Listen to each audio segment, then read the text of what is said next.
Coming up, are you lucky or are you putting the hard work in? What's the key to success? We're breaking it down this morning on Mornings in the Lab with Keith and friends.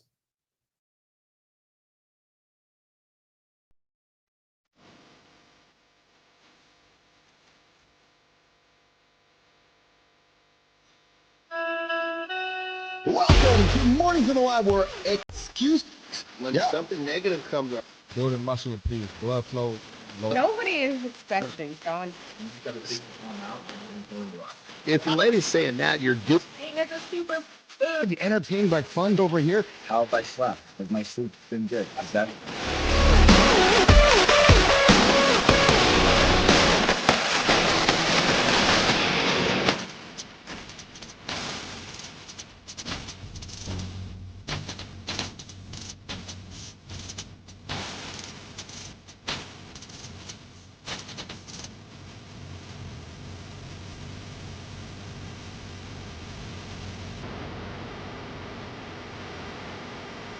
Here we go, everybody. Good morning. Oh, baby, good morning. I had a big sleep last night. I got a lot of energy coming into the lab today. Good morning, everybody. Yes. Hey, I'm your host. I'm Keith Billis, and I'm rocking and rolling here this morning. Got my boy John Anderson over there, picking up heavy things, putting them down, flexing some muscles. Hey, Christopher Martin, he's over there. The boy, see Marty Fit. The boy wonder. No, that's not Kendrick. That's Christopher Martin. See Marty Fit's here this morning. We got producer Jimmy on the buttons, pressing the buttons, making sure we're looking good. And Tommy, Walter Thomas, he's also on the buttons, and he's in the Mornings in the Lab community on LinkedIn. So if you see a dude wandering around the community lost, that's Tommy. Yeah, that's a true story. There's Tommy there in the community. And hey, listen, guys, I've been forgetting to warn y'all lately that this show drops language that might offend the children. It just might offend the children. So I'd invite you to put the headset in, walk them out of the room, and tell them that there's words in the English dictionary that they need to learn as they go through life, and they can learn them here on Mornings in the Lab with Keith and friends, the only morning show men to help you guys get your day started, get your ass to the bed, and hit those big, audacious goals. We are all about accountability, achieving big things around habit stacking and so forth. Today, we're talking the balance of luck and hard work. I know that all of my success in life has been nothing but luck. Yeah. No sarcasm in that. No, I don't work hard. I don't show up. I'm pretty fucking lazy. And I'm just all about lucky. John's a lucky guy. Marty's a lucky guy. None of us have achieved anything through hard work. No, pure luck.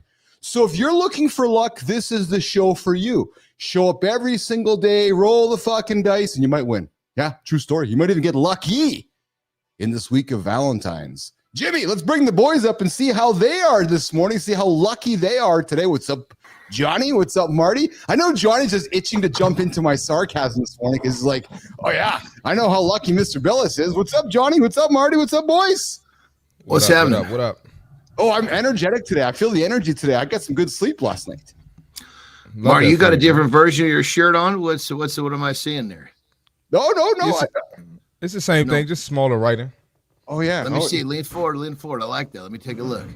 Just smaller. I know. I like that. It's a different vibe, you know? That's cool, brother. Vibe, Good shit.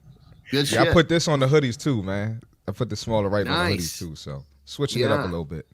Just the size can make a different appearance, you know? Good shit, brother. Absolutely. Yeah, I thanks, man. exams with Keith, John, and Marty here, Mornings in the Lab with Keith and friends, where we rate the size of a font on a t-shirt. We go from font 85 to font 40 to see if Marty's like, I'm going to wear this shirt around all the old fucking dudes to see if they can still see my shirt as they get older.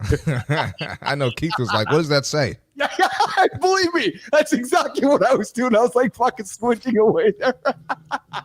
Oh, You know, man. and Keith, I got to say, brother, you know, you're coming out of the gate like a banshee, and this is a compliment because shortly before we went on, you had a screen problem, and normally that puts you into a little bit of a sideways spin where the energy kind of sucks some energy out of it. Not today, brother. Good stuff. Yeah, he's getting better, man. He's getting better. On here, and I'm like, oh, the screen's not working. All right, I guess we're going at it without the screen. Taking a page out of Mr. Anderson. It's an opportunity to learn to do it without a screen. That's it. That is a good morning, good time. Good to see you here this morning. Yes, you need a coffee, my friend. Good to have you there in the comments this morning. Hey, boys, I got some Bonnie Blue news again this morning. She keeps showing up in our feeds every week, and I knew I was going to get that smile from you, Anderson. I'm like, oh, I can't wait to drop the Bonnie Blue name on the fucking show this morning. Guys, The news this week from the Bonnie Blue camp is this. And I love how here's what I love with the business side of this, right? Because you guys know, like, I'm a communicator business dude. I love how every single week, like, they plant news so that we talk about it. So this week, here's the question, boys. Ready? How many orgasms did Bonnie Blue have when she banged 1,100 men during that 24-hour sex fest? Yeah, this is gonna be an interesting question because it's gonna give you an idea. It's gonna shed some light on what the experience really was. Exactly. So nation, those that are listening right now, so Jimmy, what are you thinking? Marty, what are you thinking? Johnny, what are you thinking? I had my thoughts when I read into the story, but there's an actual number, and she talked about it. I can see it going either way. I can see her just being some chick that just just loves to have sex and just banging them off the whole time. Or I can see her being the other way of just like, look, I need some money. Hurry up and get out of here. I love Marty's face right now. That's disgusting, man. Marty, how many orgasms? 1,100 men. I think single digits. Johnny, 1,100 men. How many orgasms? You know, there's a part of me that almost wonders if this number is going to be true because she might say 675 can get men all fucking excited so she can try to do it again when she didn't have a single one. Too. We know we know this whole fucking thing is a goddamn show. Yeah. This is true. Jimmy's coming with 10. Good Time's coming with 69. So speaking of 69, Elon Musk wants to start a show on X called 69 Minutes. Yeah, true story. And he's looking to fund it. So Marty, I got to be honest with you, man. I was thinking about putting our hands up to say, hey, we can do 69 minutes for you, Elon. Keith, Marty, and Johnny will do a live show for you guys. So 69 minutes with Keith, John, and Marty. So here was the number, boys. 1,100 men, 24 hours of romping, 4 orgasms. See, told you. And her Johnny's postulating the answer. Told you.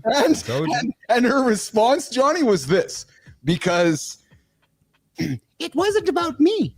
It was about the men. I just laid there and gave them a place to do. She goes, I wasn't worried about where everything was and where fingers were. It was all about the men and the pleasure. So I wasn't focused on my own orgasms. I was focusing on their orgasms. And I wanted to get as many men in as possible. That was her quote. I want to get as many men in as possible. Well, not like that I'm a pro or anything, but I know if you do want to, get help the woman out, you got to know what the fuck you're doing. So any guy that's, willing to take turns and run the choo-choo train with 1,100 men, he probably ain't got much experience and don't know what the fuck he's doing. So that's why I said it was a low number. That makes sense to me. That's how I put it together. Right around the choo-choo train. At least I like this because I believe there's some reality in that answer. Yep, I do too. Why would you lie about 4? Fuck, you could say, you could say 0 or you could say 700. Where does 4 enter the equation of being dishonest? So Johnny, what do you do? All right, so do you now wonder if you were one of the 1,100 guys in the list? Like you read the story this morning over your morning coffee. Are you now wondering, Marty, if you were one of the 4 men? You're like, oh, I wonder if it was me. And so the second, they probably are. Right. And then you should be able to tell if you fucking gave her an orgasm, for Christ's sake. It's like you go outside and it's fucking raining, you walk inside, you're wet. You can kind of tell that you've gotten some rain, Dropping obvious answers this morning. And then she did talk about one other thing, boys. She talked about whether size was important to her during the escapade of 1,100 men. And her answer was no. Her answer was that if it was the size of a forearm, she had to shuffle around her body differently. But if it was a very small penis, that she had to go in different positions to assist the man out.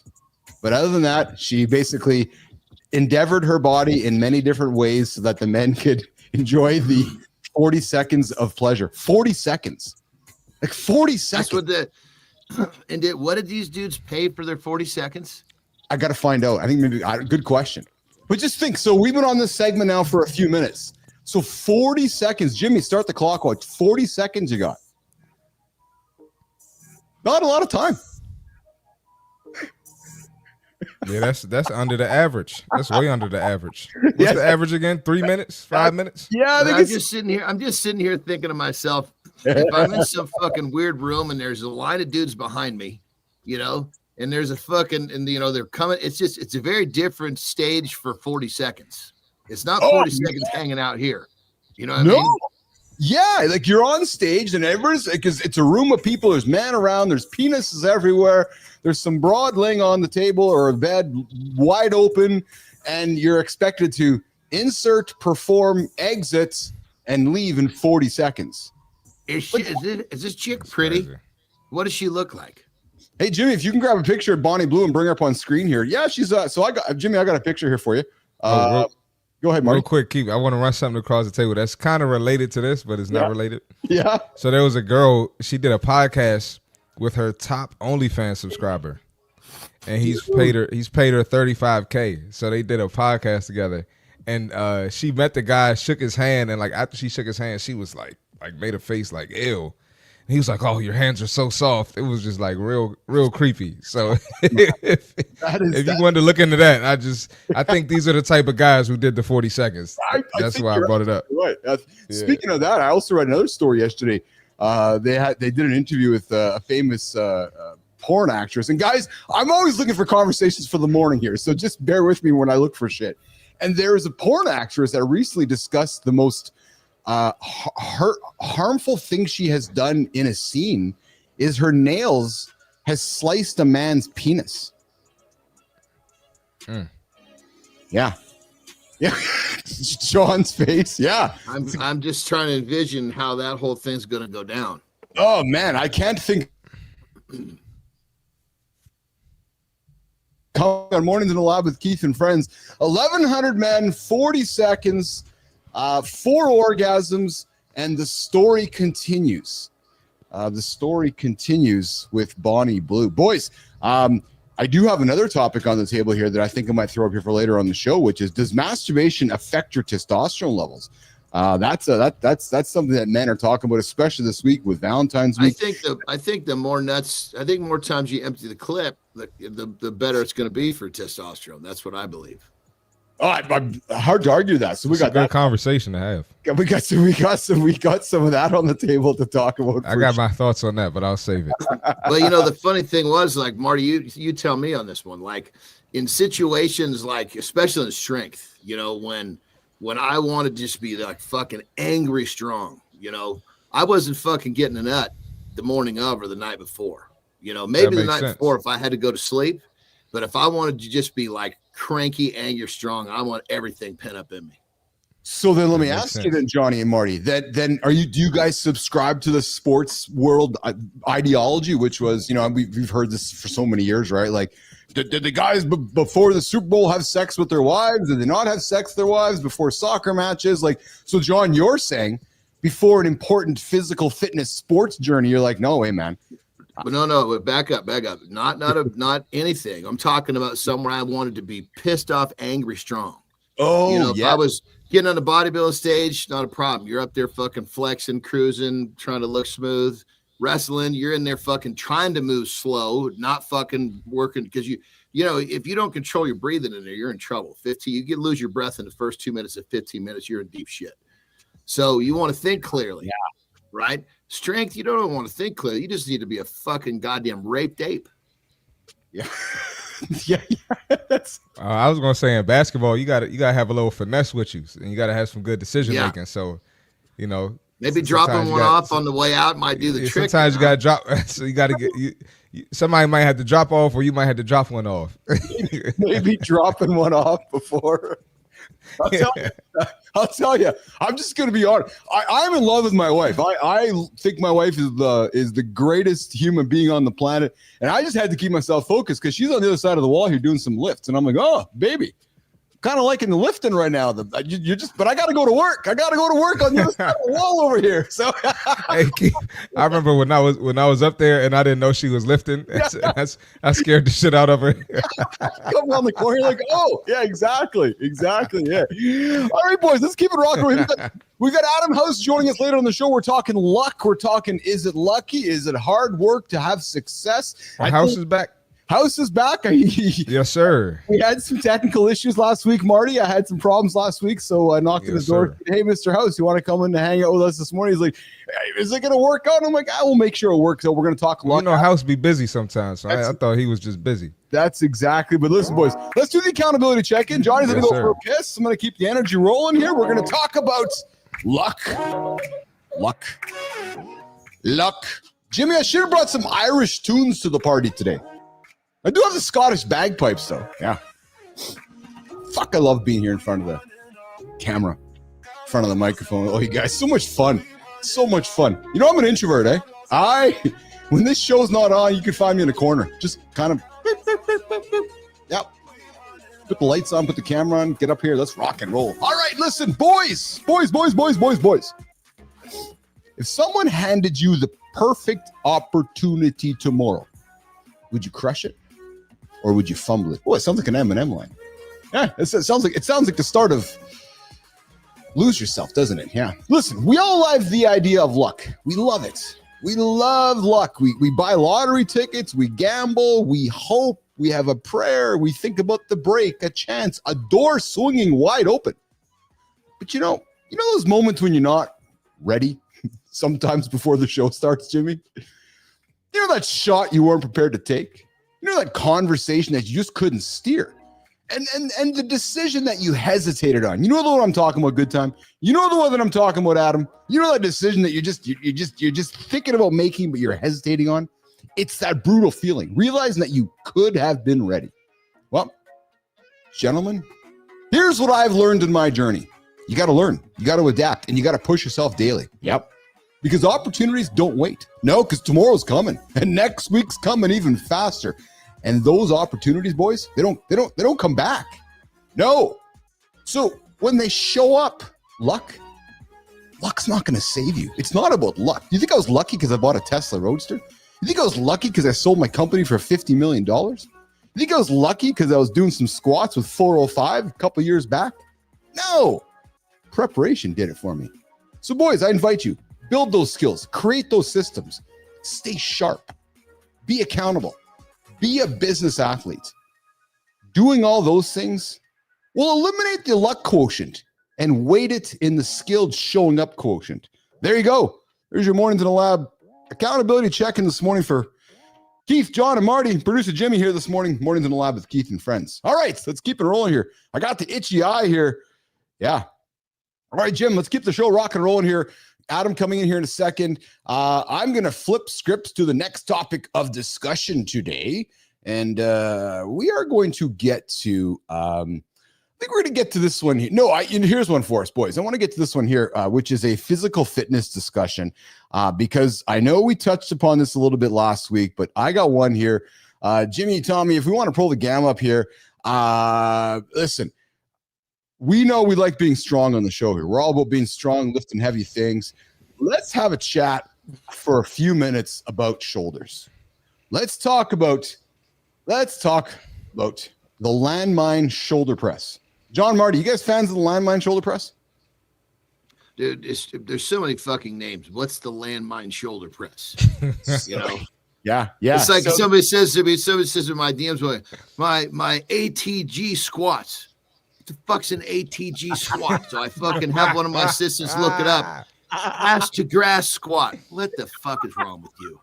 Call the fucking squat the way it's supposed to be done, dude. I love it. Marty, you a fan of the landmine? Do you know the landmine? I just do regular. I do military or I do dumbbell for my shoulder press. Marty, do you know what the landmine is, Marty? Or is it just me? You know, I know what it is. Fucking old school. Yeah, I was just going to say, I usually don't set up the landmine just because I'm usually in a rush when I'm working out. So I try to get straight to it. Because there's definitely extra effort involved. Yeah. It's funny. So so the landmine, right? It's adding the 45 bar into the sleeve. It's loading it with some weight. And then it's called a fucking Viking press is what that's called. I love it. A lot of exercises got multiple names nowadays too. I know, dude. I know. Hey, where the fuck's all this shit? Jesus Christ. So I wanted to talk a little bit about landmine press, shoulder press, Viking press, boys. It's joint friendly. No, we're not talking blunts, Joe Fontana. We're talking traditional press push-up. Bad news for shoulder joints. The landmine press moves in an arched path.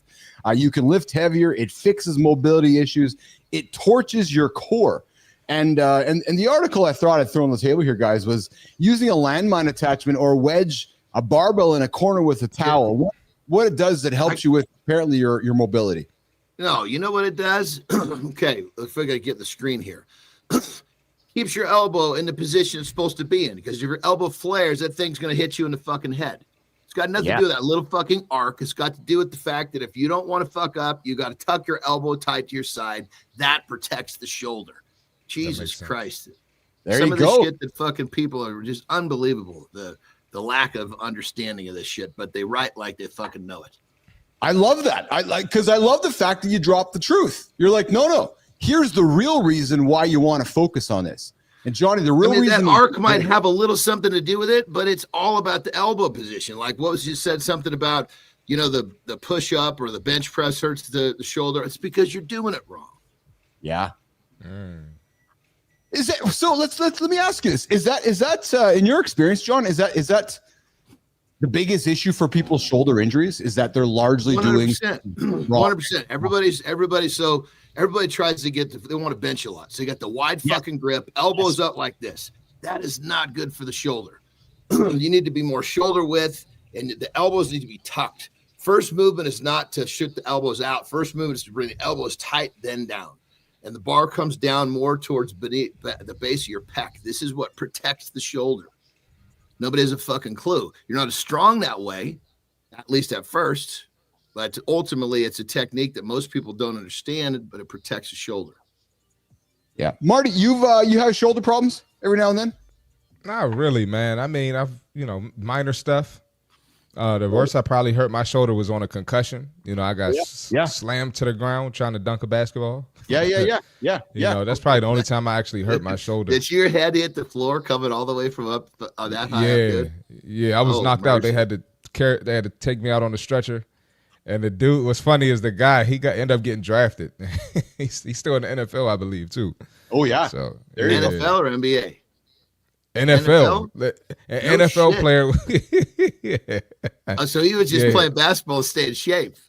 He did both in high school. Yeah, this was in high school. Yeah, and he tackled me, and so it was pretty bad.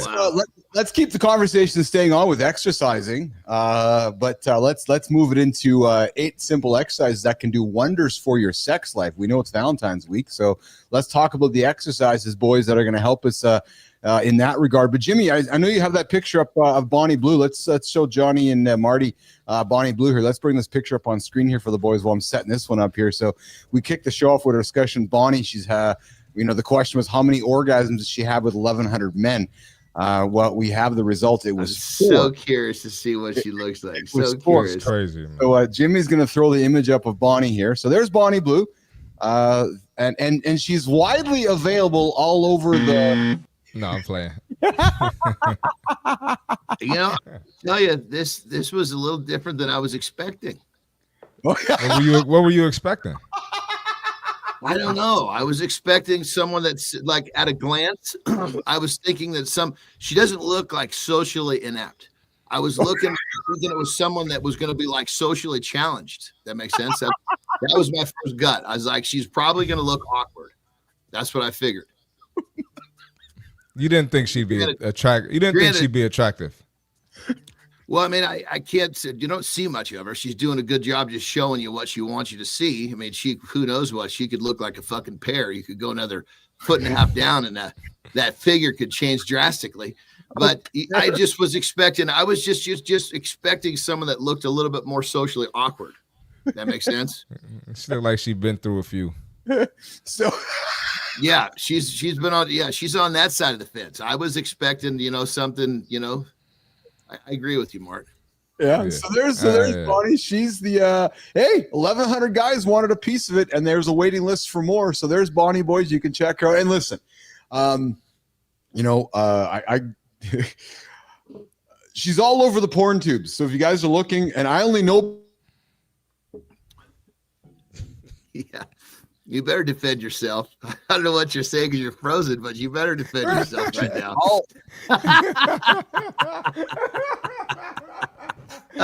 Mark, was he frozen for you too, Marty? He was frozen. He was frozen.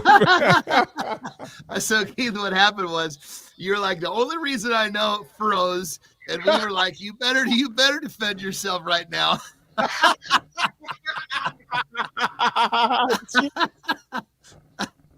Oh,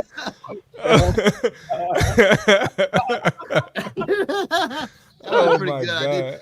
That's a good laugh I needed this morning. That's not a little one. That's the one that comes down in the stomach a little bit. I know. I can tell. That laugh made me feel like I have to crap again. That's a good one.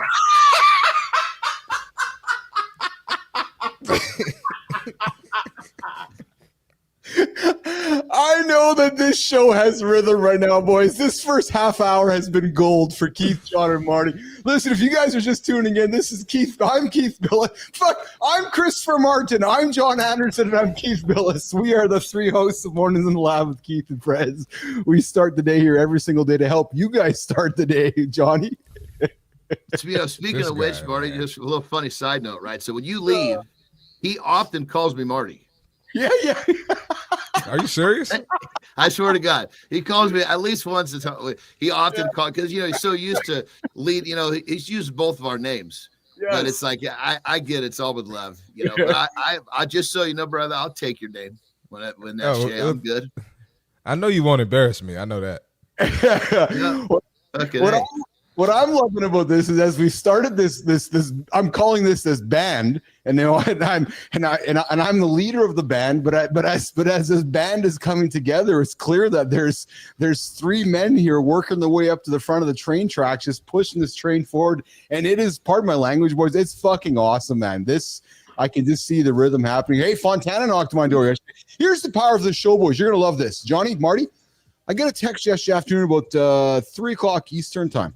Joy Fontana, you good brother. He goes, you got a couple minutes, man. I'm just kind of feeling sideways right now. I'm like, yeah, give me 10. Called him up. 10 minutes later, we talked for 8 minutes. 8 minutes after that, he was ready to fucking fly again. And that's the power of the show. He was like, I just need some energy, man. We talked after that call. He was like, brother, I appreciate that. And Johnny, Marty, it was just kind of that whole idea of he was stuck. He was in a bad spot. And he's like, I'm battling these two voices on my shoulders. And I said, I had the battle this morning. He's like, help me out. So we talked about it. And after that, he was ready to fucking rock and roll, man. I'm telling you right now. Well, you remember a couple weeks ago, we got him going. He was down in the dumps. Exactly it. Yeah. Johnny lifted him up. Yeah. Well, and we talked about it, boys, quickly. I told him we talked about it. He said, I'm battling my day right now. I said, so was I. And I was battling it this morning. I went and did a 45-minute run this morning on the treadmill. I hated every second of it. I did intervals. But what I learned is I did 8 intervals. By the time I was done 8, the logic that was telling my brain that I wasn't very good, it was like, well, no, Bills, you just successfully completed 8 things. Your logic is wrong. Smarten up, right? So that's kind of how we got after that. But listen, let's keep it going here. Let's get on to the fit tip, and then we'll come back with Adam House, and then we're gonna get to 8 simple exercises you can do wonders for your sex life later on in the show here. But Marty, let's get some fit tip out there, brother. Keith, you're hilarious, man. All right, fitness tip for today. This is for the retired athletes, and this is this can apply to people who didn't play a sport, but specifically for the retired athletes. Just because you don't play a sport anymore does not mean it's time to let yourself go, right? So whether it was professional, whether it was college, whether it was high school, whatever it was, just because you're not playing a sport anymore doesn't mean it's time to neglect your health. You still have to take care of yourself. And I know this might sound mean, might sound a little harsh, but, that big gut or the man boobs, that's a sign of an awful lifestyle, right? It's the sign of bad habits, and it's time to make a change. So we're not asking you to train and do preseason conditioning or train to be in playing shape for professional sports, college sports, high school sports, whatever it was. But you still got to stay on top of everything, stay on point. Watch what you eat. It's not time to eat in a caloric surplus daily. It's not time to have a cheat meal or cheat day daily, all right? Get in the gym 3 to 4 days a week, 30 to 40 minutes, preferably an hour. But if that's all you got is 30, 40 minutes, do what you can. And that's the fitness tip for today. You're right. Don't forget to hit the like button. Like the show. Tell everybody about the show. Mornings in the Lab with Keith and friends. The only morning show, guys, to help you get your ass out of bed. Not hit the snooze button. You know, snoozing is the worst thing you can do. It puts you behind the other guy. Marty, there's a guy getting up right now before the other guy laying in bed and he's beating him. You know, Marty, there's so many men right now that are laying there wondering why they're losing. There's so many men wondering why they don't have time. There's so many men wondering why they're struggling to get their shit together. And you know what they're not recognizing, Marty, is that when they're waking up in the morning and they're hitting that snooze button, every single day they're doing that, they're putting themselves 9 minutes behind the other guy. And you know as well as I do, anybody comes to you and says, Marty, I don't have any time. You can look at them and say, well, you know, if you snooze once a day every week, there's 45 minutes this week that you've just wasted by just laying there. Yep, absolutely. Right. And then Marty, and everyone's like, I want a hack. I want magic. Yeah. Oh yeah. You want magic? Just get up. If there was magic, we all would use the magic. Speaking of magic, we got the magic man, Adam House, joining us here this morning. What's up, Mr. House? Oh boy. What's going to happen today? I mean, just every time I get on here, I never know what I'm walking into. And the fitness tip of the day, moves don't lie. Yeah. So they say in basketball, the ball doesn't lie, but the moves don't, man boobs don't lie either. They really don't lie. They're the tell-all. That's right. That's right. And Shakira said the hips don't lie, Adam. So, you know, we're all talking what doesn't lie. Speaking of what doesn't lie, Adam, you know, I don't know if you heard the kickoff of the show here, but we had a very, very important discussion, which was how many orgasms did Bonnie Blue have when she screwed 1,100 men? You had me at hello. I have no idea, bro. What the hell are you talking about? It's too early. I'm waking up, reading my Bible, you know, praying for my family, and then I just walk into the local pub, you know? Literally, that sounds like the local pub sometimes. Yeah, but it's only 8 a.m. You guys have been up since this is an all-nighter. You're still going. That's exactly. We've been laughing all morning here. Adam, I brought you on this morning. You know, I've been loving the content you've been putting out on your profile, talking about luck, and I thought we could have a good discussion today around luck, hard work, and the combination of both, right? And the question is, are you lucky? Or are you just working harder than everybody else? You know, some people are born into the right family, in the right city, doors wide open. Others have to grind for every inch. I was one of them. John was one of them. Marty, Adam, we're all one of them. But Adam, what really determines success on the surface? Is it both? But what's the real answer? Is it luck or is it hard work? Adam, let's start it off, brother. Yeah, so I've been on LinkedIn pretty active for the last 6 months, and I'm just so tired of everyone being a guru and an expert. I mean, the bottom line is people have no frickin' idea. But if you don't show up, you have no chance. And so it's not luck at all. It's increasing your luck surface area. The more places you are, the luckier you get. That's it. Is it that simple, though? I mean, there is skill involved. There's consistency, resiliency. And you mentioned the different ways people can grow up, right? Like, who's actually better off? Is it the kid that has everything, or is it the kid that had to struggle? So it's a challenge I go through every day as a parent, like letting my kids suffer because it's good for them, you know? Yeah. Well, and suffer might be a difficult word, Adam, right? It is. Yeah. It's more like letting our kids learn. Right, that's maybe the positive way to look at it, and we know as parents that they're suffering, but what really is teaching them something. Now, John, I threw the question to you about luck and hard work, and you're like, you're all about. Well, no, Well, John, when I asked you the question yesterday, what's your point of view on this? You stay prepared. There's no such thing as luck. You bust your ass. You stay prepared. Opportunity presents itself. You fucking snatch it. Luck is preparation meeting opportunity, and if you stay prepared all the time, like. In my career with my back when I used supplements, I had supplement sponsors for decades. They fucking loved me because I was always in shape. They could call me and say, hey, so-and-so had to cancel because he didn't get in shape. Can you do this? Can you go to fucking wherever and do this photo shoot? Yeah, I'm fucking, they could call me anytime. I didn't need to prep. I was always ready. Marty, what do you think about luck and hard work? And I know, we've heard about your journey in life. Have you been lucky, Marty, or has that luck come because you've put yourself in the position to have success because of the work you put in? No, luck comes after preparation, years of hard work, years of doing shit when you don't feel like it, years of tears, and that's when the luck shows up. You know, a lot of people don't see the work that happens behind the scenes. You know, you might see Stephen A. Smith. You know, you see him now being the lead guy at ESPN, but you don't remember he was a journalist and writing about Allen Iverson 20 years ago. You know, so he's the top guy at ESPN now, but he put in years of work to get where he is. So luck it doesn't work like that. So let me ask and you, that's boys. a good point, Marty. You got to put in the work to get prepared, then stay prepared to grab the opportunities. Absolutely. So Adam, here's a question for you, brother. What about this one though? So Warren Buffett calls it the ovarian lottery. You don't choose your birthplace. You don't choose your parents. You don't choose your circumstances. Some say, well, hey, Adam got the fucking winning ticket. He was born into a really wealthy family and he got elite connections and he had all this stuff. So actually, Adam was just lucky to make it through life and so forth.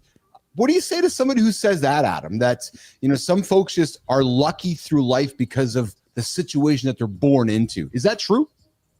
Yeah, I mean, there's certainly advantages of, you know, having great parents that believe in you. Yeah. But then there's also great stories of people that didn't have parents. So the one thing you can control is how you respond to life. You can't control what happens to you, but how you respond. And so is one situation better than another? There's positives to each, like you said. But for me, I like to struggle. I like to build resilience. And the only way to do that is to work hard and show up consistently. That's it. I sometimes think you're a masochist, House. Because I know.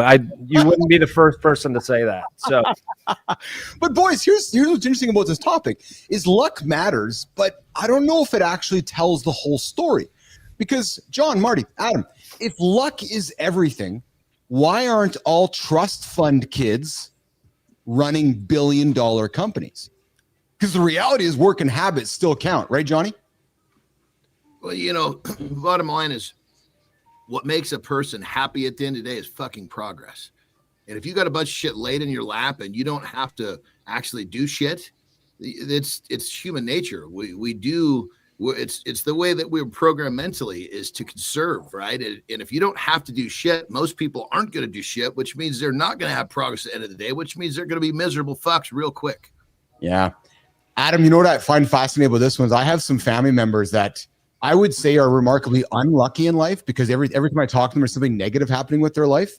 And this to me is like the opposite, right? Because it's like they precipitate unluck. They're lazy. They're not motivated. They're miserable. They're negative. And as a result, and as everything happens, it's like unluck. Like, I'm always fucking not lucky. They're playing the lottery all the time. They're going to the gambling. And then I'm like, well, you're living a life where you're trying to chase the lottery ticket. And that to me is when I think it's the opposite of what luck really isn't, Adam. yeah, you're absolutely right. And again, it's like measuring what you want. Too, like we're equating it to money, we're equating it to success. Like, but is that even the answer? Just because you're successful, like you just have to. It's a personal journey. You have to recognize what season you're in. But the best way to get lucky is to be consistent, like you guys have with this show. I've been watching you guys build it. It's getting better every week, and I know the best is yet to come because you are everywhere. And you're going to continue to increase your surface luck area and watch this radio show grow.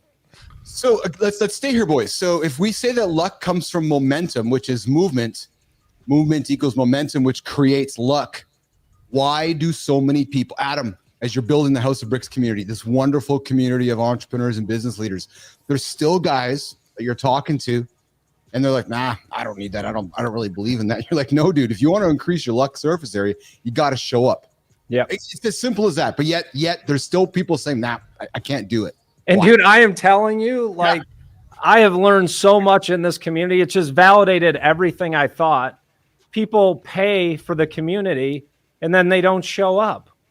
Like you don't even show up. How difficult is it to just show up? You can separate yourself from 80% of the people out there by just showing up. So let's stay here. Yeah, Why is love it so it? difficult? So true, brother. I love that fucking saying. Yeah. But Adam, why is it so difficult? Let's stay here because I've been doing this long enough to see the committed folks, right? And I'll tell you guys, I'm also the same guy reaching out to folks that are like, it's a little too early for me, or I don't know if I can make it, or I don't know. And then those same people knock on my door a few weeks later saying, yeah, can I get some help with this? Fuck, show up, man. Like, Right. They don't show up for themselves. That's the first fucking thing. They're not doing the shit they need to do for themselves, just with the little shit. The not showing up is a pattern. It's a habit in their lives. So is it surprising they don't show up for something? I mean, yes, they pay for it. They probably pay for a fucking gym membership they don't use too. 100%. Gyms are empty now. It's February. That's right. Yeah. That's exactly it. When we use luck as the mechanism for success, and we don't find luck in the journey, we find ourselves in a very empty space. We're like, oh, that didn't work out.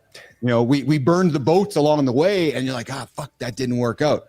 What are you saying in that situation, Adam, to the guy who gambled it all, the wrong choice of words, but who put it all in, went in a direction, walked towards failure, but luck didn't happen?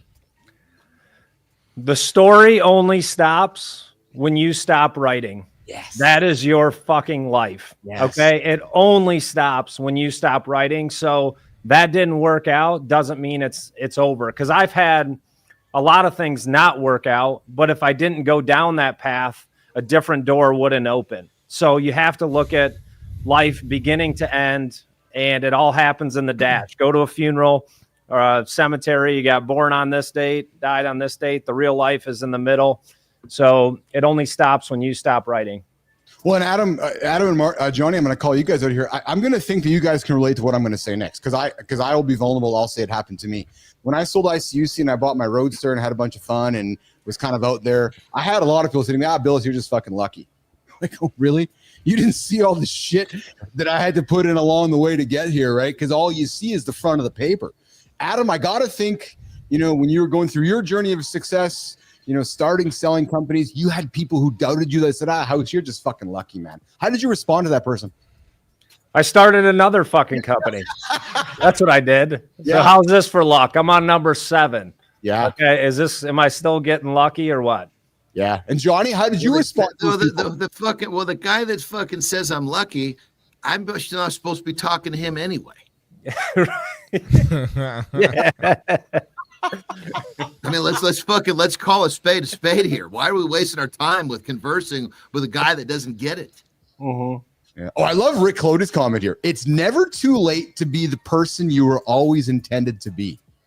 Ooh, that's powerful, man. That's really powerful, because if you're living a life chasing luck, put the luck aside and start living intentional, and there's a good chance you're going to end up being there, and that luck along the way is going to happen. Right? You know what hell is? Hell is showing up and meeting the fucking guy that you could have fucking been if you had a fucking sack. Damn. That's a shirt right there. That's it. All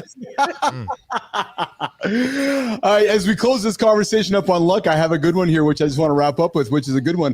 In 1930, there was a young lady named Tu Yoyo who she discovered a drug that saved millions from malaria. She led a secret research team, tested thousands of remedies, failed repeatedly. And then, boys, she finally cracked the code. No clinical trials, no problem. She tested it on herself. And that's the grind nobody talks about. Years later, she won the Nobel Peace Prize in medicine. Was she lucky? Sure, but she had to put all the work in to achieve that. And then I guess we'll go back to this weekend. Adam, Super Bowl. Were the Eagles lucky that they beat the Chiefs, or did the Eagles put the work in to win the game?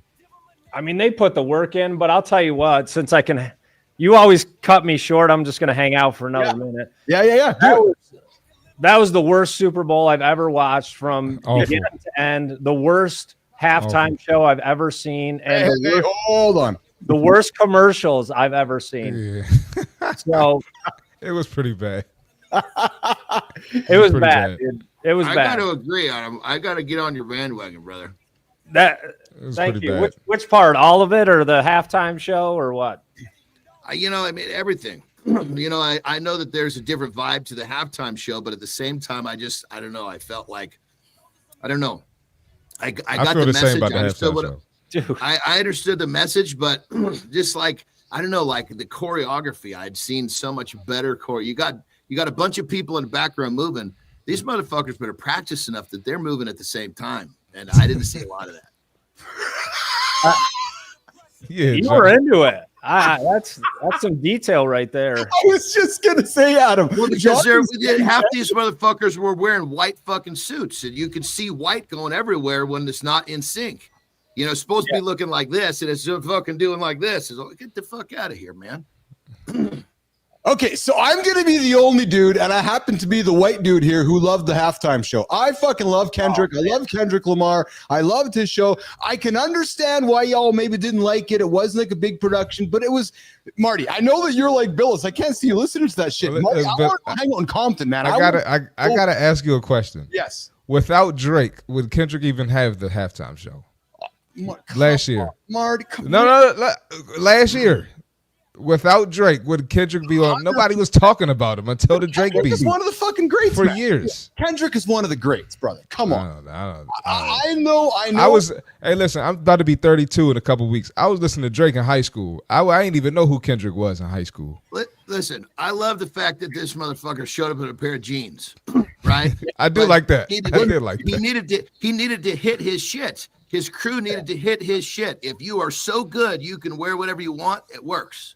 But if you're not so fucking good, you don't get to wear those jeans. The best was Dre and Snoop.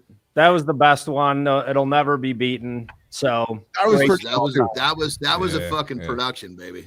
Hard to argue that. All right, well, listen, boys, we're breaking it down with Keith, John, Marty, and our good friend Adam House. We're talking luck. We're talking, is it luck? Is it success? And we're breaking down the Super Bowl over the weekend. Here's how it's going to work. We're going to bring AJ's. We're going to do a lifestyle tip with John. We're going to bring AJ in. House, if you want to stick around for the last 13 minutes, you're more than welcome to. We're going to kick into a topic with AJ around 9 ways to make Valentine's Day yours if you're single. And I thought of Marty for this one. I thought, hey, Marty's single this Friday. I thought that we can have some fun with Marty and the gang and the boys that are tuning in this morning that might be single. So AJ is going to join us in a minute. Adam, if you want to stick around, you're welcome to. Jimmy, let's kick us off the stage. Let's put Johnny up here and let's bring AJ in after that. But let's do the lifestyle tip with John Anderson, boys. Let's do it right now.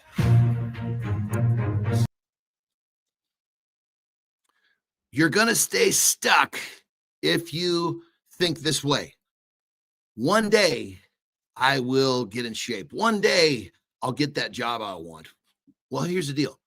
One day, that is not a name of day of the week. There's called Monday. There's Tuesday. Or how about day one? Not one day. Flip that script. You got to stop thinking that you're going to get something done down the road. You got to stop thinking you're going to get it done tomorrow. You got to stop thinking you're going to get it done later because that shit never fucking happens. You wake up one day and you look in the mirror and you go, what happened to all the cool shit I wanted to do in my life? And then you remind yourself, I was going to do it one day. Flip it around. It's not one day. It's day one. And when is day one? Right here. So flip the script, stop with the procrastinating, grab the bull by the horns and go get what you want. It's that simple. Rock and roll. Ending new days here on Mornings in the Lab with their friends. John Anderson has just invented a new day of the week, and it's called One Day. Yeah. It's got no structure to it. I'm trying to remove that fucking day of the week. Somehow these motherfuckers have put this 8th day in there, and it never comes. The 7 keeps rolling. You know, the 8th is like an illusion. Oh, it'll come. It'll be this time. No, it's like a leap year. What isn't a leap year like happens every fucking 95 years or something like that?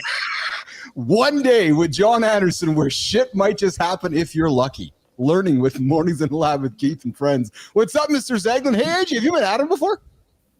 Yeah, I have. Yeah, a few times. Oh, there you go. There you go. Adam, AJ. Yeah, I thought we would talk, AJ, I thought we would talk 9 ways to make Valentine's Day better for the single men this morning. And we got Marty on the show here, and we figured we'd maybe throw something out there to encourage Marty to look forward towards Friday. Unless Marty's got a hustle he's organized for Friday. But boys, research from the National Institute on Aging in Harvard shows that loneliness affects many people regardless of gender and social expectations, especially around Valentine's Day. But here's the truth. This day isn't a test of your worth. It's an opportunity to own where you are and building something meaningful. AJ, the first recommendation that experts are talking about, and I think you would agree with this, is this whole idea of changing the script. Right? Studies show that people who reframe their situation in a positive light experience less stress. So looking at Marty coming towards Friday, sorry, Marty, I'm going to pick on you, brother. Coming towards Friday, what you might be saying to Marty is just change the script, man. Just because you're single doesn't mean that you're a loser. Doesn't mean that Friday's going to be shitty. Age. Yeah, I mean, first of all, I will say, if you guys want to keep talking about the Super Bowl instead of Valentine's Day, I'm all in. Yeah. For one.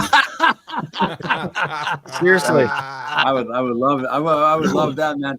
I heard you guys talking. I was instantly, I'm like, I want to Sports with AJ and C Marty coming soon. Well, listen, let's I will proudly be the conduit of conversation. AJ, let's go back to Super Bowl. What's your thoughts on the Super Bowl, brother? So this is, I will get to answering your first question, but this is the only thing that I want to say about the Super Bowl is that You love cancer. Well, no, not even the halftime show. I didn't care about that. But with the game itself, this is what I loved about the game itself. First of all, as you know, I wanted the Chiefs to lose. I am not a Chiefs fan at all. I'm a Patriots fan. I'm a Boston guy, so I feel like they're encroaching on our territory of being the greatest dynasty and having the greatest player ever. Regardless of that, though, when everything about the game all the time now in any pro sport is all just about offense, how many points we score, this and that. We got these players and we run these schemes and they're so great. It was so refreshing and so awesome just to see Philadelphia line up on the other side of the ball. We're not out scheming you. We're not blitzing. They didn't just send a single blitz at Patrick Mahomes. All they did was at its finest, at its foundational best, football is blocking and tackling. That's what it is. If you grew up playing the game, that's what you love about it. That's the raw part of the game. It's blocking and tackling. It's not all this other flashy shit that is now seems like it's really important nowadays. So Philly was able to line up on the other side of the ball and they were just be like, fuck it. We're better than you. We have 4 guys that we're rushing on your 5 guys. Yeah. We're better. We're not bringing any extra pressure. We're not disguising any blitzes. We're not doing anything. We're lining up head up on you right in front of you and saying, I will beat you every play. I will beat you every single play. Man up. You cannot stop me. And that's what they did. And watching that, I was so fired up. I was like, this is the greatest, just display of dominance I think I've seen in a Super Bowl in a really long time, right? It was kind of like the 85 Bears, they just brought that. Remember that? They just brought it and nobody could stop them. Yeah. It's like, oh, you guys are a dynasty. You guys are going to be the first 3-peat. You guys got the greatest player of all time. We have 4 guys that we're going to line up against your 5, and we will beat you every single play. That's how confident we are that we are physically better than you. And that was awesome to watch. But you hear what you said, right? It's so simple to be successful. Yeah. Blocking and tackling. It's not luck. They knew what they were doing. They had a freaking plan. We say the same things every day. Show up, be resilient, be consistent. There's nothing flashy. It's the same thing. Yeah. The Eagles send it at him because I was going to ask you guys, what's, and we're just going to stay here, board. Let's just stay on this conversation for the rest of the segment here. But this is how you get a great Valentine's Day. Switch to football. This is it right here. Yeah. Valentine's Day is Friday, so we could do this shit tomorrow. Yeah. We could do the Valentine's Day tomorrow. I'm going to self-congratulate. This is a good host, Clody. The conduit of conversation, listening to his audience and pivoting along the way. But Adam, I'm glad you brought this up, which was what's the business or life learnings from the Super Bowl win? And you oversimplified it. Those 4 men showed up for how many plays and just dominated, AJ, right? They just showed up. That's as simple as that. There was no rocket science. There's no magic. There's no magic pills. They just showed up. And then on the flip side of the ball, the Eagles' offensive line were dominant as well, right? They gave Jalen Hurts time to do what he does. They were, and it was just it was just awesome to see, because that is, that's football, right? And that's what's been taken away out of football a little bit. I understand that you want to grow the game, you want to get people involved in the game. I know touch football, flag football, all these things are important now. They're missing the blocking and tackling. Yep. That is football. So, if you're playing flag football and stuff, it's cool. It's a completely different game. It's not football.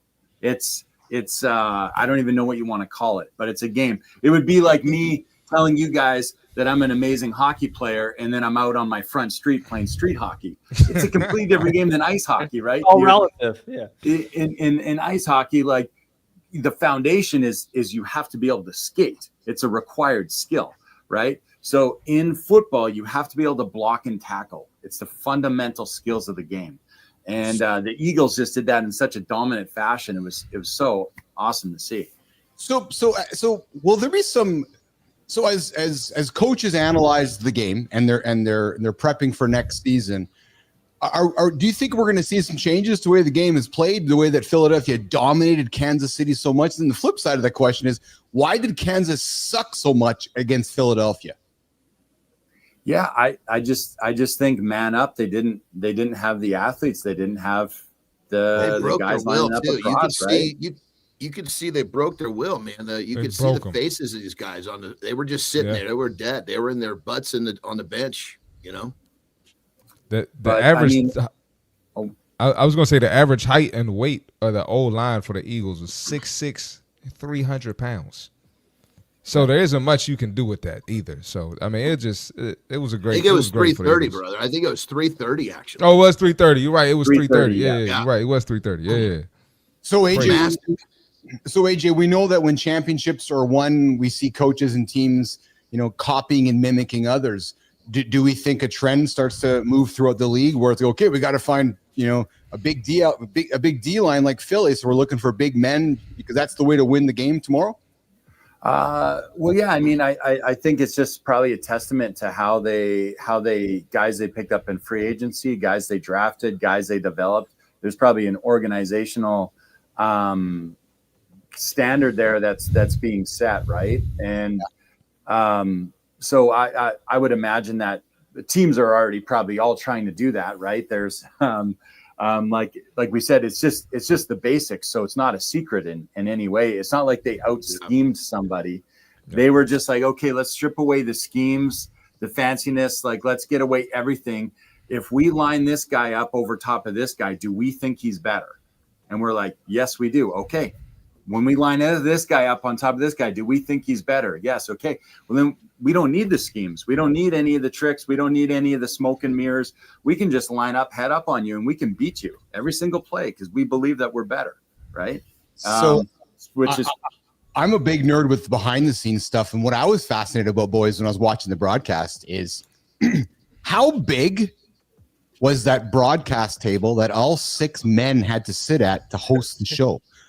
Like you got Howie Long, you got all, and they're not little men. Like, is that a fucking 20-foot table? Like, because all these big men, like there's 6 guys sitting there. And how much do we need? I know that. They all say one, like, and then it gets to Gronk, and he's like, "Yep." Well, we probably grew up both watching NFL when there was just 2 guys, right? It was like just there was 2. It was Howie and maybe Terry Bradshaw, right? And then it went to 3 guys, 4 guys. Now there were 6 guys there. I'm like, holy fuck, that's a big table. And then you're right, Gronk says one thing, and then they go up to the booth, and you see Brady wearing his $700,000 watch, and I'm like, nice. Oh yeah, I could relate to that guy. Like I turned the TV on and all I see, then my eyes went immediately to his wrist and this fucking gold watch is dangling, right? Just that to me was as equally as interesting as that all of the talent behind the scenes and the expense of that talent. And like you said, I laughed when I heard Gronk say one thing. I'm like, that's his role. The one word that he said to sit there, right? Yeah. That's good. All right, guys, listen, you're hanging out with Keith, AJ, Adam, Marty, and Johnny here. Mornings Live with Keith and friends. We're going to rock and roll and wrap it up here. We got Rick Cody coming in here. Adam, question for you. Hey, Adam, the Eagles were built brick by brick over time. Overnight success after 4 years. Right? There you go. Love that. Extra points for Rick, leveraging the trademark. So, That's it. All right, the guys. next Just Do It. You heard it here first. That's it. All right, guys. Well, listen, let's keep it rock and rolling. AJ, what do you got going on today, brother, before we say goodbye to you? Hockey academies in the gym, and then people in the clinic, and then that's about it. You go home and eat some Super Bowl leftovers, There you go. And I bet you Adam's got Zoom meeting after Zoom meeting looking to grow that House of Bricks community. Boys, if you're looking for an incredible entrepreneur operating system, hey, AJ, Adam's got a great system called the Simple Operating System. If you're like an entrepreneur business guy, it's complicated, right? He's like, no, just sign up for my system. And he fucking put you all to rest, put you all to bed. Yeah, just check box. And I got 4 boys that play hockey, AJ, so we could talk anyway. Nice. That's why I have to work so hard. It's, $100,000 a year for 4 kids. So yeah, I could understand that. Adam, what do you got going on today, brother, before you say goodbye? Just building the house of bricks, brick by brick. Thanks for having me on. Appreciate what you guys are building. Anything I can do to support you. Happy to be here. And thanks for letting me on the show today. So last Tuesday, Keith and I were kind of arguing, going back and forth over a proposal. And we've tried 4 ways to work together. We still haven't found it. So I show up for the call last Tuesday, and I was sitting in the waiting room. I thought the dude was icing me. It was like pickup basketball where Keith, you would know what it's like when you don't get picked. Like basketball. You know what it's like to not get picked. I've never had that. So I was like, put me in the game. I was all ready, sitting in the waiting room, and Keith just left me there. So. You know what's funny, Adam, is that this morning, right before the show started, this screen here in front of me, I guess it died. So I'm looking at this black screen. It's the same screen that I was looking for you last Monday on. So the good news is Johnny was commenting before the show started. He goes, Bill, let's get your shit together, even though the screen didn't work. So, Adam, we got you in, brother, and we'll get you back in next Tuesday. Thanks for picking me. Get out of here, house. Get out of here, Zach. See you guys later, all right? All right, guys. All right. Thanks, guys. Awesome. A lot of fun here this morning. What a great hour. Mornings in the lab with Keith and friends. A lot of laughter, a lot of humor. Marty, what's going on with you today, brother? What's shaking in the bacon house? Who knows, man? Yeah. A lot of Super Bowl talk with the old white guys yesterday. Was that what it was? I gotta imagine, right? Yeah. It was fucking hilarious, man. And everybody has an opinion, right? That's what's so great about the Super Bowl, right? Everybody's an expert too. So well, that's exactly it. Yeah, everybody's an expert. Everybody's an expert. All right, Marty, well, I know you're gonna rock and roll out of here. We're gonna reset the show. Johnny's gonna go for a piss, and we're gonna do a couple topics before we say goodbye for today. Marty, you have a good one, bro. Yes, sir. See have you too. See y'all tomorrow, man. You too, man. Marty's gonna go. Johnny, you go take a break, man, and we'll bring you back and we'll work towards wrapping it up. Okay, pal? Yep. Give me a piss, and I'm good till 25. You go. All right, Johnny's gonna go. Jimmy, we're gonna keep it rolling here, brother. We're gonna keep it. What a lot of fun here. We've had I don't even know what the hell we talked about for the first hour. It just, Jimmy, what did we talk about for the first hour? We talked about Bonnie Blue. Yeah, we talked about her 4 wonderful orgasms that she accomplished over her escapades with 1,100 men. Yes, I said 1,100 men. I did say 1,100 men. Yep, and she had. Jimmy's like, I think we talked about Bonnie Blue. Yeah, it's a true story. So we talked about that for the first hour. We talked a little bit about landmine exercises, and Johnny basically said, to hell with landmine exercises. And Jimmy's like, we didn't talk about anything else. Hey, Jimmy, you got nothing to cut after the show. Nope, there's no segments to cut except for Jimmy. This is a good show that we can make like humorous clips, like the personality clips, or you guys are wondering what I'm talking about. Well, listen, I'll tell you guys. Here's some behind the scenes shit about the show here. So not only are we creating a great morning show for men, but we're also promoting it, right? It's a media business. So we're telling folks on how to do what we're doing here behind the scenes. So I think what's happening today is we're creating some great behind the scenes content on how we're bringing the show to life and so forth. And yeah, it's I'm just oh man, who we got in the comments here? We got Rick Clody in the comments here. We have flag football is basically tag. It's you're absolutely right. Good time. It's funny how we think of these things. Why don't oh Jimmy, I just realized that I don't have my oh, there we go. Sorry guys, I was looking at 2 different screens here. Okay, so let's reset the show for the second hour. We got the community corner coming up. We have somebody that we're going to celebrate here for the creator spotlight. But I do want to talk about a couple things here before we get to that. I'm just going to pull up my notes here for our conversation starters for the day here. Listen, here's something to think about, guys. While you're hitting snooze, here's something. While you're hitting snooze, that guy over there, he's beating you. Yeah, think about it. You're rolling over. You're wondering, I'm going to get going here. Well, that guy who's beating you is already 9 minutes ahead. So as you're starting your day today, maybe you're just rolling over and wondering how to start your day and you hit the snooze today. If you hit snooze today, I invite you not to do it tomorrow. Every day you hit that snooze, you're 9 minutes behind. And I know it sounds so simple. We've given you the tips on how to stop this whole battle too. And here's the thing, Johnny, too, right? Not only have we given the folks the tips, we've also given them the output. This show is on every single day, 8 o'clock Eastern time. So regardless of what time your morning starts, nation, when you get up, you know we're here. So don't hit the snooze. Come in with us. We're going to help you win. So we're going to give you those 9 minutes back. I'm telling you. And we got people like Good Time, Shinku, bunch of folks that have hung out with us over the months last year that have gained success because they're not hitting that snooze button. So guys, it's 55 hours a year, right? Yeah. Times 10. That's 550 hours in a 10-year period. Think of what you can do with 550 hours of your life. Johnny, I've been doing some research into this topic, and I know I want us to own this because nobody's really owning this, but because I've been blown away because I know, just like guys and women, people that have snoozed, that's kind of part of their regular routine. If you snooze all year, you're 2.5 days behind the guy that didn't. So nobody should ever say to you that I don't have time. Johnny, 2.5 days accumulated by just making a decision that is actually a lazy, mindless decision because you're not prepared, because you're not organized. Oh, I know why, Marty, Johnny, because you're thinking that it's one day, right? Your whole idea that it's one day. It's not Monday, Tuesday, it's one day. It's like, oh, one day I'll stop snoozing. No, stop snoozing now. Well, think like this, just to put it in a shorter form. So let's just say that you just do it Monday through Friday, right? Yeah.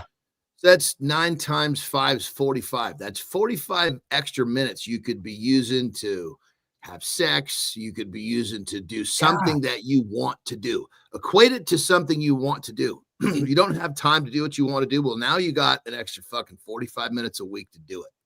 Yes. Yeah. And so again, as I was fascinated doing this research here, it fascinated me that, the whole reason that it ended up in 9 minutes. And it's funny, John, because I was talking with Piper yesterday, my daughter, she's like, Dad, you're so fascinated by this 9 minutes. I'm like, yeah, because it's one of those things that has just happened. I hate to say it because that's just the way that it's always been. And it's true. When they created the alarm clocks years ago, it was like, okay, well, the gears only allow us to make a 9-minute snooze button. So then as time went on, the manufacturers were like, well, society's accepted 9. We'll just keep it at 9. Nobody made the decision to go to 3 or to 5. And I know we can change it on our phones, but for the most part, we all just accept 9 minutes. It's just, so then when we accept it, we don't challenge it. And when we don't challenge it, we end up losing. That's how I look at it, frankly. So I think it's fascinating. I think it's absolutely fascinating. And I want to keep owning that. All right, listen, let's go to the creator spotlight, Jimmy. Let's do the community corner creator spotlight. We've been having some great success, Johnny, with our creator spotlight, not only on LinkedIn, but also Substack recently. We got folks, because it's new, people are like, what the hell is this? You guys are we're doing some new stuff here. So we're having some great success. But Jimmy, let's do this. Success is supposed to feel good, right? You grind, you climb, you win. Then one day you wake up with everything you thought that you wanted. One day. Yeah, one day, the lucky one day. And none of the energy to enjoy it. You tell yourself it's just stress, a rough season, nothing a little more effort can't fix. But deep down, Johnny, that something's off. You just know you're off. Something's off. The exhaustion. It's not just physical. The emptiness. It's not just burnout. It's the slow realization that the game you've mastered is no longer the game you want to play. I'm going to pause this. I got to ask you, I'm suspecting you've gone through this yourself when either you were lifting or bodybuilding or strength training, that you mastered something that you recognize that it was no longer the game you wanted to do. Did that happen to you? Yeah, I mastered overeating. Yeah, you did. And I could, I'm telling you, back in the day, see, keep in mind when I was youngster, it almost became something look, oh, Jesus, my brothers, oh man, I can't believe how much you could eat. So it became, well, now I want to eat more to impress them. Same thing with my blood dad. He would, he'd like tell us, oh my God, look how much this guy can eat. And so I've mastered going, because what happens is, it hurts to overeat. Your fucking stomach goes through these phases of stretch, but you just like anything else, you get through the pain. So that's where I realized, holy shit, I'm really fucking good at something that is not helping me. No kidding. It's funny because I didn't think this was going to be the revelation, but yeah, that mastering overeating was a game changer for you because you woke up going, yeah, I don't want to play this game anymore. Oh, brother. And I'm fucking 53 and I still have to manage that shit. I mean, it's lives inside me. It's never going away. No, I just have to recognize. Now I finally now, I mean, just in like the last 18 months, that feeling in my stomach of that stretch, I now have a negative association with that. When it used to be, that association was a positive thing. That was comfort. It was like, because down deep, there was praise there. Yeah. That's, and then you got to battle it. Well, listen, so this guy talks about, this is where a lot of high achievers stall out. Right. And you know it. I know it. This is where, it's kind of one or two ways we got to go about this. They feel the pull towards something more, but fear of letting go of what they've built. And maybe in your situation, it wasn't so much fear of what you're built because you're like, oh my God, I got this big gut. I'm not feeling very good about myself. I'm feeling fat. I need to make some changes. Well, today on our Creator Spotlight, we're going to shine the light on, Jimmy, let's get this rolling here, man. Today, for Mornings in the Lab with Keith and Friends, we are going to celebrate. Jimmy, when you're ready, pal, we'll bring it up on stage. We're going to celebrate Andy Johns. Andy has known the feeling all too well, Johnny. After 17 years in Silicon Valley, helping to build $10+ billion startups, he hit his breaking point. On paper, the dude had it all. In reality, he was burned out. He was lost and deeply unfulfilled. And I'm going to suspect maybe similar to some of the ways you were feeling as you were mastering those overeating, situations. So what did John do? What did Andy Johns do? He walked away, not to escape, but to heal. Now, Andy is using his experience to help others navigate the same transition. Through his Substack, clues.life, and his work with the Heroic Heroes Project, he's guiding high performers through the toughest pivot of all, shifting from external success to internal alignment, essentially looking in the mirror and helping somebody realign what's happening inside.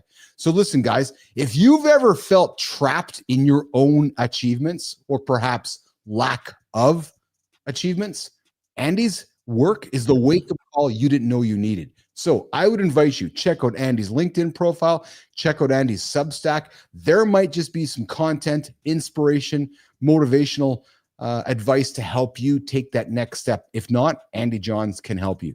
Andy, here's how it worked, my brother. We want to invite you here on the show now. So now that we're celebrating you, we know there's somebody in your orbit who deserves the celebration that we're giving you. So we want to invite you onto Mornings in the Lab with Keith and Friends so we can celebrate that person in your orbit and make some great content with you.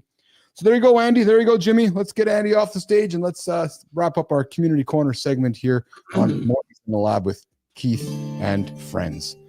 Johnny, fun show here today, man. It was a good show here today. A lot of laughter. Fuck. I was asking Jimmy, what did we talk about in the first hour? He was like, I think we just talked about Bonnie Blue. I said, yeah, I think that was a big topic of the hour. and a big step forward for you. You had a technical difficulty and just moved right past it. Mm-hmm. There was no loss of step, so to speak. That's it. Speaking of loss of step, how's the young lady today, pal? How's Terry feeling today? She actually is healing really well.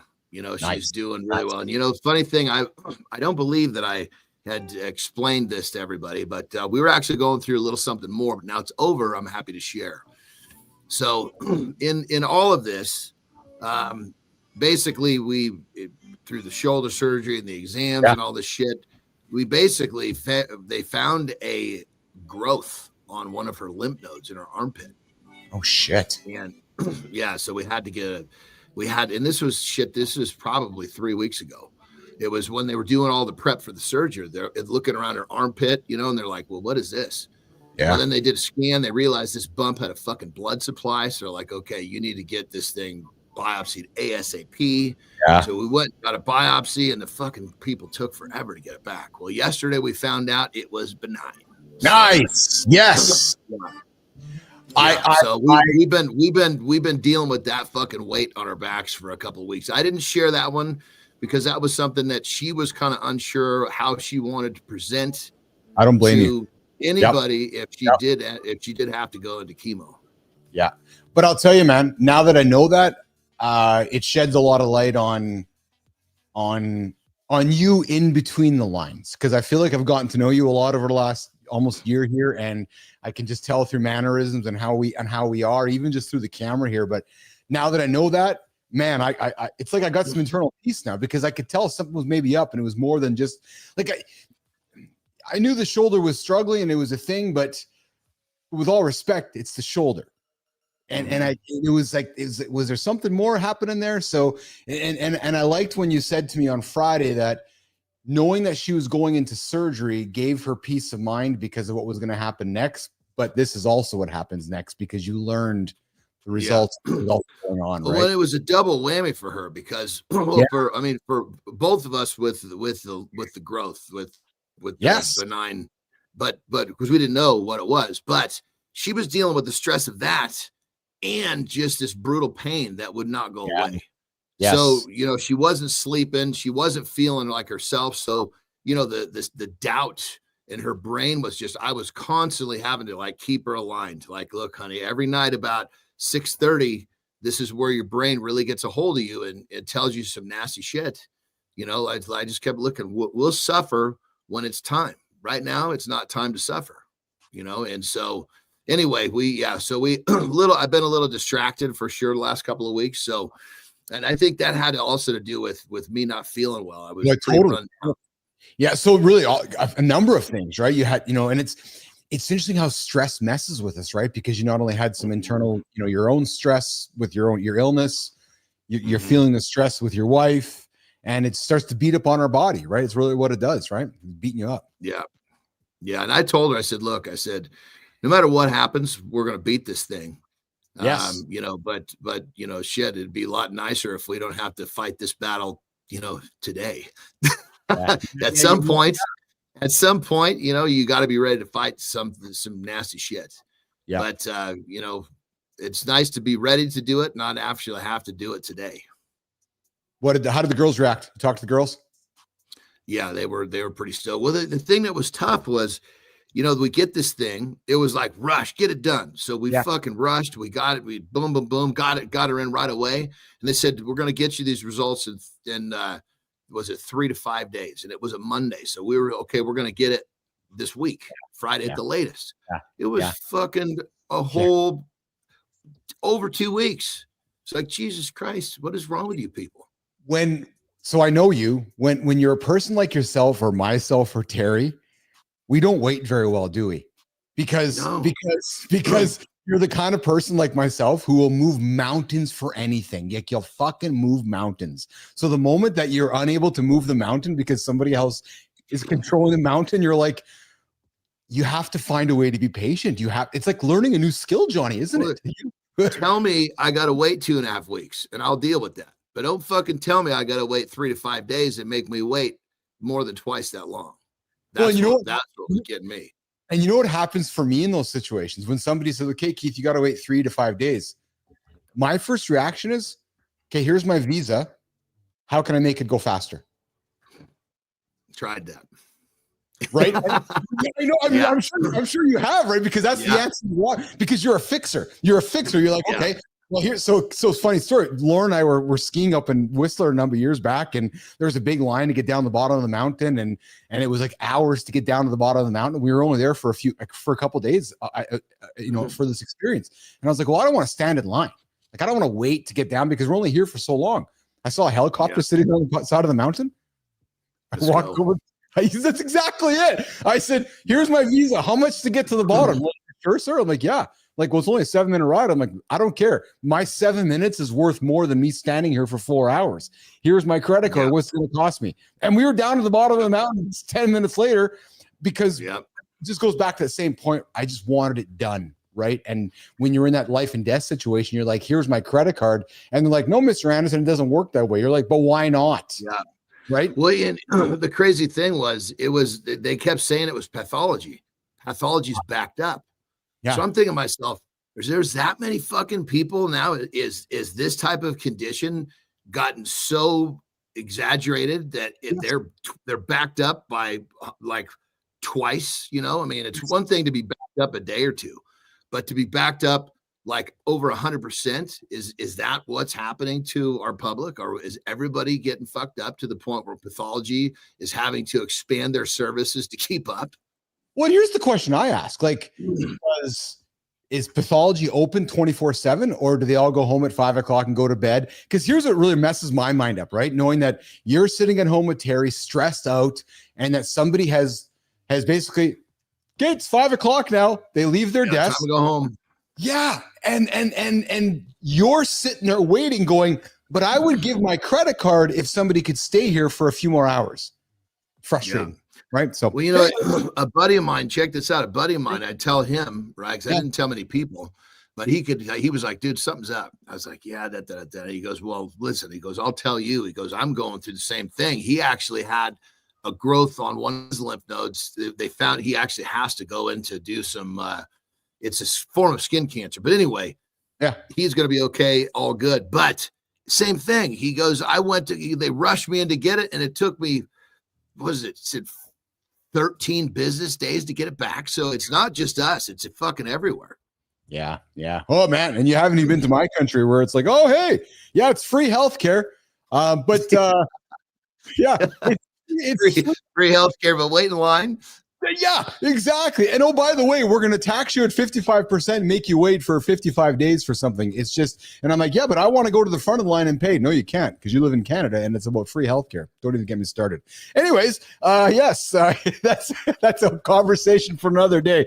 And we got good time coming in with, people should not have to wait for results. It's funny because we do. And it drives me nuts that we don't have the ability not to, but there we go. Yes, Lauren's right. They had to find a pilot for us when we flew down that mountain. All right, Johnny, it's time to get out of here, pal. It's time to where's my music? Hold on a second here. Another fun show, baby. It was a great show, man. It was a lot of fun today. It was just ridiculous. It was a lot of fun, a lot of energy. Started off a lot of fun. And we had some good conversations. Adam was great. AJ was great. Marty was great. The Super Bowl stuff was great. We had a bunch of great guests here. We had Rick. Good time.